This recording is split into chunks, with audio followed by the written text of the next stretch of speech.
जनन जनन वो प्रक्रिया है जिसके द्वारा सजीव अपने जैसे नए जीव उत्पन्न करते हैं। ये पृथ्वी पर जीवन की निरंतरता को बनाए रखने के लिए आवश्यक है।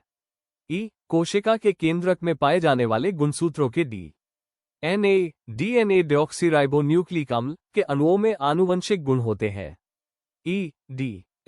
डीएनए प्रतिकृति बनाता है तथा नई कोशिकाएं बनाता है। इससे कोशिकाओं में विभिन्नता उत्पन्न होती है। ये नई कोशिकाएं एक समान हैं परंतु समरूप नहीं। विविधता का महत्व लंबे समय तक प्रजाति स्पीशीज की उत्तरजीविता बनाए रखने में उपयोगी। जैस विकास का आधार।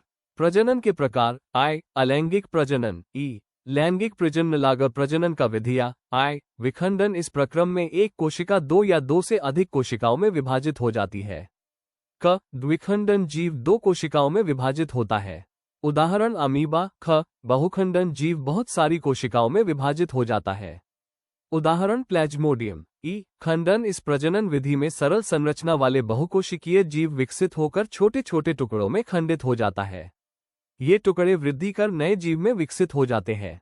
उदाहरण स्पाइरोगायरा जैसे। स्पाइरोगायरा में विखंडन टुकड़ावृषण ग्रंथा टेस्टोस्टेरोन हार्मोन उत्पन्न करती है। टेस्टिन के कार्य शुक्राणु उत्पादन का नियंत्रण। लड़कों में यौवनावस्था परिवर्तन। शुक्रवाहिनी ये शुक्राणुओं को वृषण से शिशन तक पहुंचाती है। मूत्र मार्ग यह मूत्र और वीर्य दोनों के बाहर जाने का मार्ग है। बाहरी आवरण के साथ इसे शिशन कहते हैं।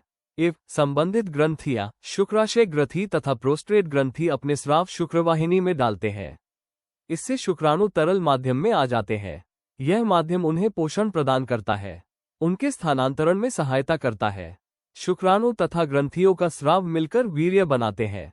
मूत्र नालिका मूत्राशय शुक्राशय शिशन प्रोस्टेट ग्रंथि मूत्र मार्ग वृषण कोश शुक्रवाहिनी वृषण। मानव का नर जनन तंत्र। जनन स्वास्थ्य का अर्थ है जनन से संबंधित सभी